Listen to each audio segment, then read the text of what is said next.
Hi mga besh! So, ngayon ay gagawa ako ng biscuit cheesecake. So, kailangan natin ng biscuit, tapos yung pasta, or pasta kasi yung tawag dito sa mga palaman. Tapos ng butter, yung, ang tawag nito? Cheese. Tawag nito, nakalimutan ko.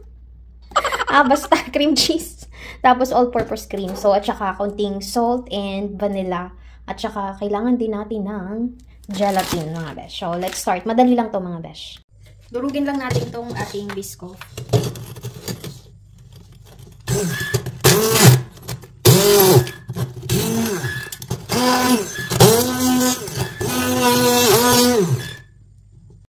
Ayan, so durug na yung ating biscuit. Ano lang to, 8 piraso. Lagay natin dito.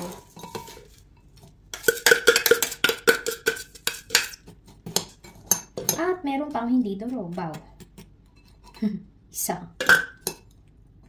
Ano ba yun? Ba't hindi siya nadurog? Kagaling ko naman eh. Merong hindi durog. Ay, oh. Tudurugin ko pa yan. Yan, nadurog ko na. Galit. Lagay na natin yung ating tinunaw na butter. Dinurog tapos bubuuin. Ano na? Nakawal ko sa tinunaw kasi pag sa microwave, pumuputok-putok yan.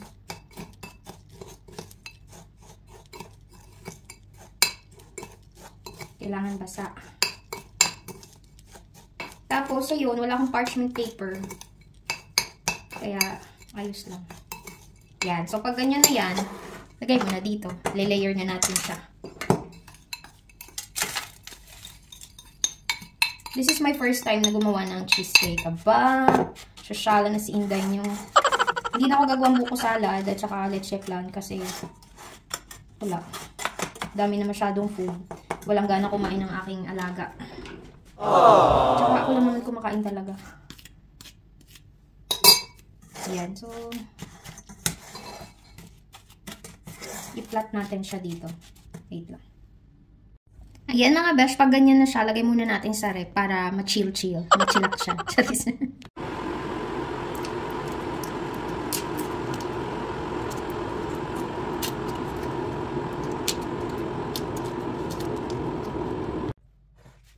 Yung cream cheese. Uy, saan hindi siya tumansip. Nakakaano.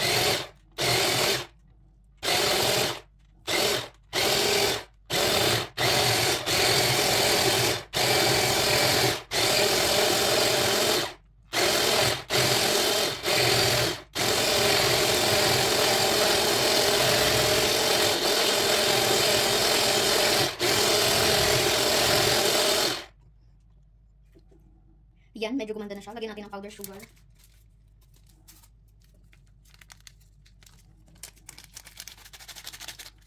Saka konting asin. Konting-konti lang. I-mix lang ulit natin. Wala akong vanilla, so pwede na yan. Mix ko na mga besh. Di pa yan tapos mga besh. Ilagay natin ang gelatin. Gelatin to mga besh. Tumigas na siya, my gosh.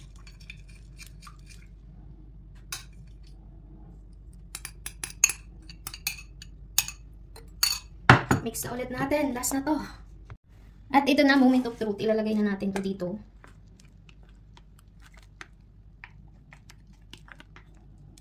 Okay lang kahit maliit.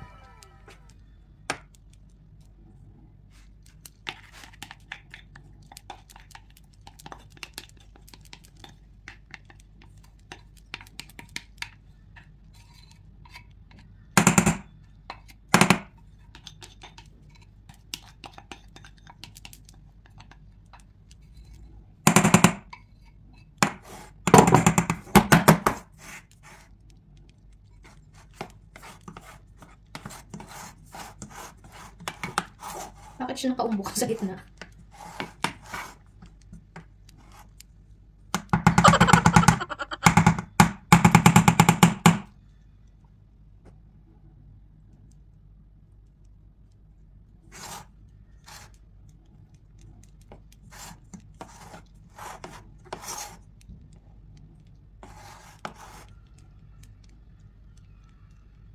May part na maumbok, may part na mababaw.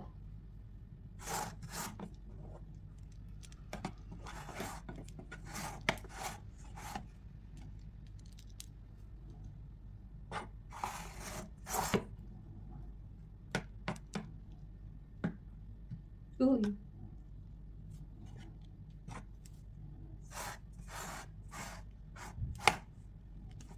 Pwede na to.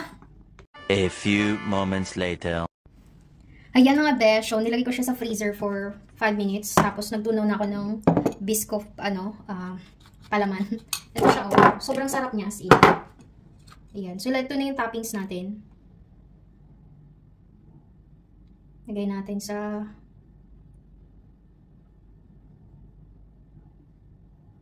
Kaya hindi siya pwedeng matamis kasi matamis na tong ating toppings.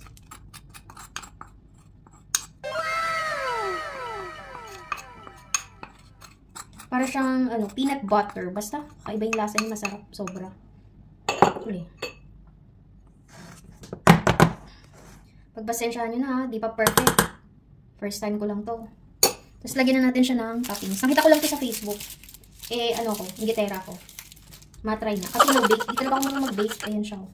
Lagyan natin. Tapos, ilalagay na natin siya sa para tumigas. And then tomorrow, pwede na namin kainin ni Opa. So, ayan na ang ating Biscoff cheesecake mga besh. First time ko gumawa. Tingnan nyo ang aking hugasan tambak. So, that's it for today's video mga besh. And Happy New Year! The next day. Ito na yung cheesecake ginawa ko kahapon. Moment of truth. Tingnan natin. Ayan si nanay. Happy New Year. Ay! Bumitak! Shit! Bumitak siya. Bumitak. Nako. Tanggalin ko muna. Mahirap tanggalin isang kamay lang. The next day. Hello mga Beshiwap! So, welcome back to my kitchen. Charis. So, gagawa tayo ng chicken inasal. So, kailangan natin ng chicken, suka, toyo, asin, paminta, luya, bawang, tanglad, lemon, at saka ito, pang palambot. So, ang una kong gagawin is, tatanggalin ko yung taba o yung balat ng chicken para yun yung gagawin kong chicken oil. And kailangan din pala natin ng aswete powder or anato powder. So, let's do this mga besh. Tatapyasan lang natin yung chicken. Kuhain natin itong mga excess na chicken skin. Kasi ito yung gagawin natin chicken oil later with the aswete powder.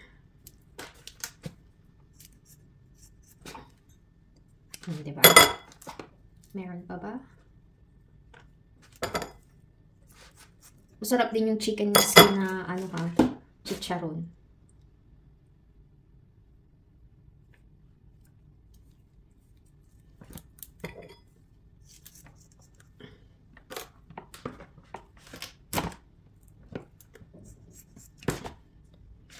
Ito na yung magiging handa namin for New Year's Eve. Which di naman kami kakain ng talaga. Kasi alas 6 pa lang, kailangan namin kumain dahil si Opa may iniinom na gamot. Aww. So, ayan. Pwede na yan. Okay. Yung isa pa. Set aside muna natin itetchiwa. Ito pa. Ayan. So, nakuha ko na lahat ng balat at taba. Hihiwaan naman natin tong chicken.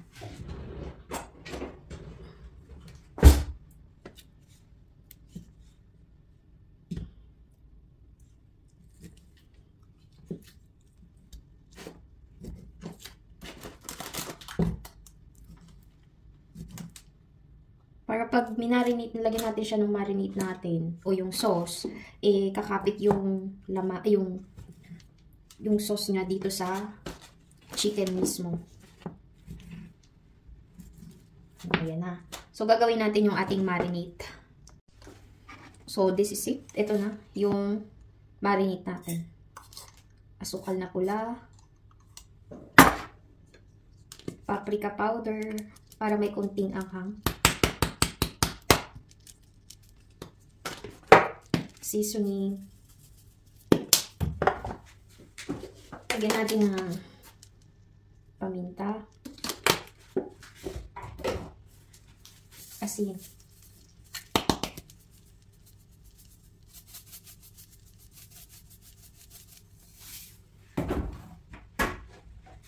Lagyan natin ng toyo. Tansya-tansya lang. Tapos, Knorr seasoning. Pampasarap din to, ah. Tapos, lemon. Imamarinate ko na siya ngayon para overnight.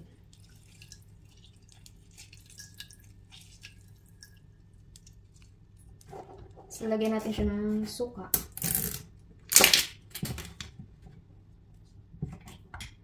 O, diba? Hindi pa bukas yung suka. Bago pa.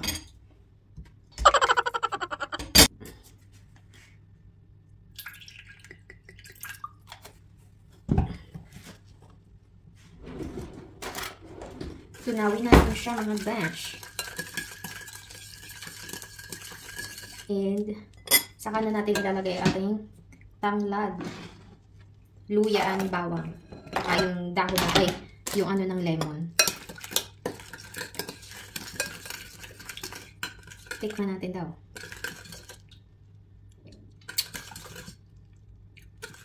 Masarap? Sarap siya mga besh. Dagdagan natin ng Knorr seasoning at saka toyo. Ayan. So, lagay na natin ang ating chicken. Ay! Yan.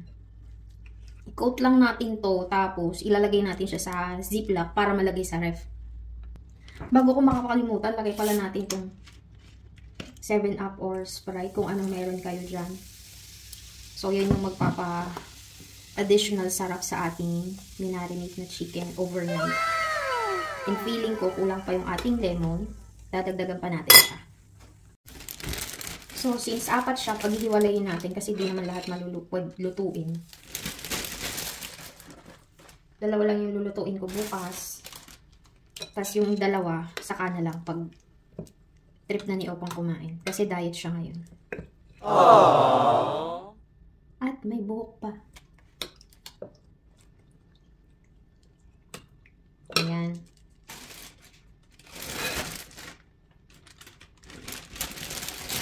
Tapos lalagyan natin ito ng sauce.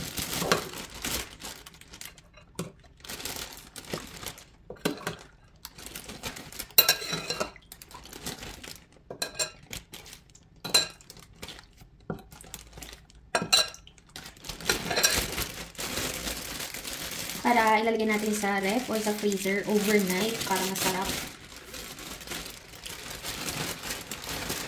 Kailangan hindi bukas yung yung ziplock o yung plastic.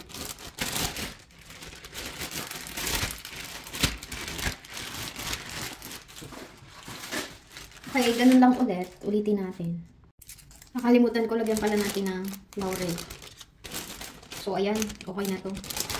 Bukas, lulutuin ko na lang siya mga to. Lagay na natin sa ref. Yung isa sa freezer ko ilalagay kasi matagal ko pa ito lulutuin. Mga sa isang araw pa. So, update ko na lang kayo pag naluto na. Charis. Ayan mga besh, gagawa na tayo ng chicken oil. So, lagay tayo ng olive oil dito. Buti na lang meron akong katabi. Kunti lang. Pag mainitin kawali, lagay na natin yung chicken skin.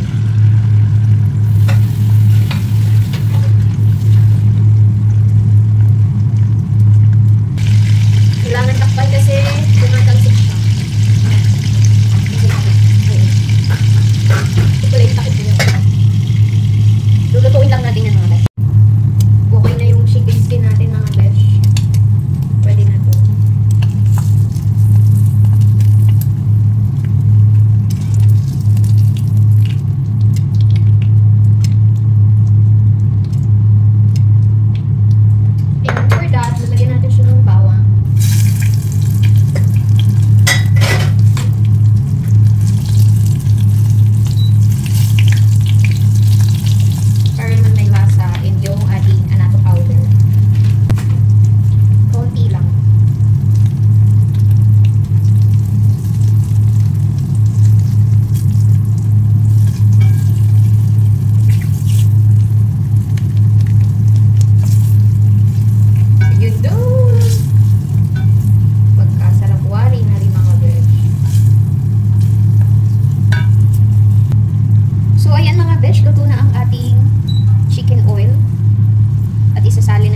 The next day. Ayan, medyo maliit ang ating air fryer. 180 for 30 minutes. And that's it mga besh. Antayin lang natin siya. After 10 minutes, tatanggalin ko yan. Papahiran ko ng chicken oil with atsuete. Ayan, as you can see, madadry kasi siya. Kaya kailangan natin lagyan ng oil. Para hindi naman siya maging dry. Ang bango niya mga besh, as in. Ayan.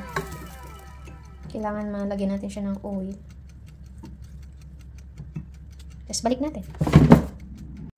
Ayan, binaliktad ko na ulit at pahiran ulit natin ng sauce para juicy siya. Kasi pag sa air fryer mga besh, pag hindi nyo pinapahiran ng sauce, ano siya, super dry.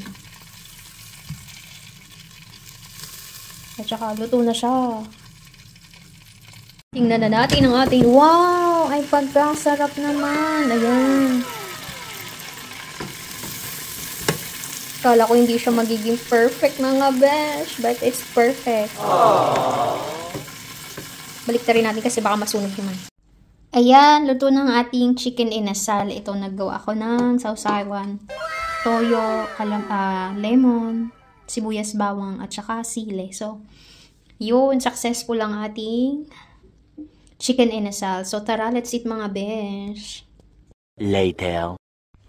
Hi mga Beshwap! Happy New Year! So, naka-mocha or chocolate color para sa pampaswerte daw kasi 2025 ang color ay mocha. So, ang handa natin for New Year's Eve, ito.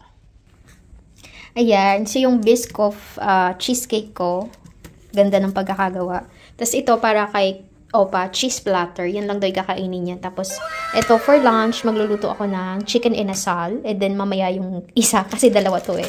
Tapos, later magluluto din ako ng lasagna, mga besh. So, hindi na ako magluluto masyado kasi dapat may buko salad at saka leche plan ako. Pero hindi ko nagagawin kasi ako lang naman kakain dahil yan lang gusto ni Opa. Bigay natin ng kanyang kagustuhan niya na lang nagpapasaya sa kanya. So, ito, different kind of cheese. Ito, may crackers, may ham. Ito, blue cheese, regular cheese, white cheese. Tapos, kalimutan ko anong klaseng cheese to. Tapos, ito, strawberry, orange. Grapes, 2 kinds of grapes, red at saka yung green, tapos olives, saka ang tawag nito, raspberry na red. So, yan lang kakainin niya. Pero for today's lunch, sabi niya, ang gusto niya ay soup, mushroom soup at saka tinapay lang. So, ayun, lutuin na natin ang ating mang inasal. Nababad ko to for 24 hours. Ay, 24, hindi, overnight lang pala mga besh. So, lutuin na natin siya. Labas tayo mga besh, amoy paputok. Ito ang makikita mo dito sa amin. Mga punong kahoy. Gubat. May nagpapaputok, pero hindi dito. O diba parang ghost town. Wala kang makikitang batang nagpapaputok o lasing sa kalsada. My God! Oh. Pero may nakikita kang pumuputok-putok. Balik na tayo. Wala namang laman ng aming mailbox. Later. Happy New Year everyone! So, sino nagsabing wala kaming handa ni Opa? Ba, meron. Ito para kay Opa. Ayan. Chicken inasal, lumpia, tsaka yung cheesecake na ginawa ko. May macaroni salad pa at bopis tira nung Pasko. At may rice, syempre. So, tara, let's eat mga besh. Happy New Year! You say Happy New Year, Opa. Happy New Year! Happy New Year to everyone, yeah? 6 hours later. 5 minutes before New Year. Ready na tayo mga besh. Kasi lalabas ako. Papabutok lang ako dyan sa labas eh. Malamig kasi.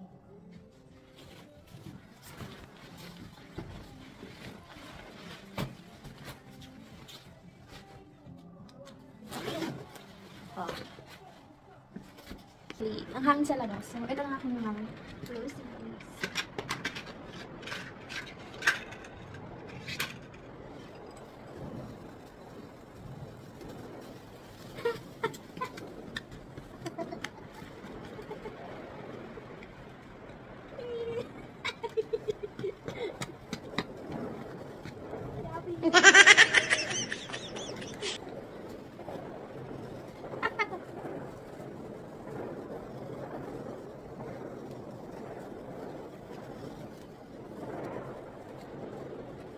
People outside.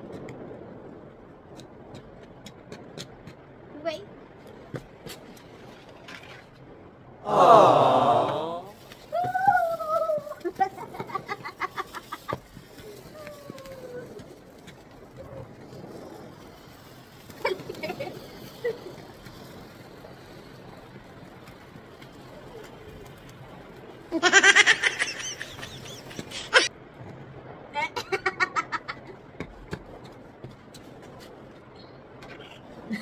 lang mag-isa. Ayaw lumabas ni Opa. Happy New Year, Opa!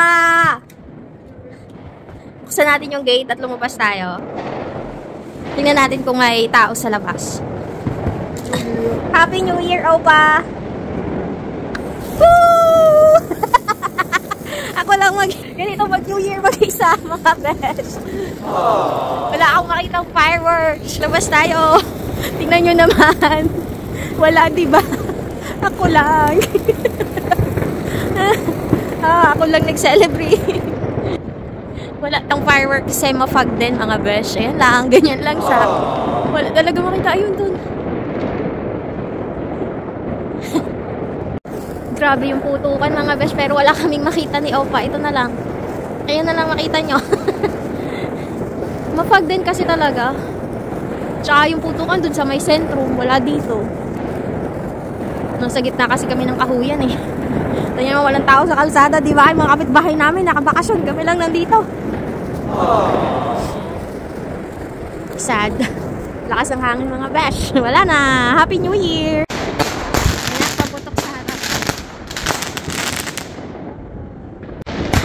Oh, diba?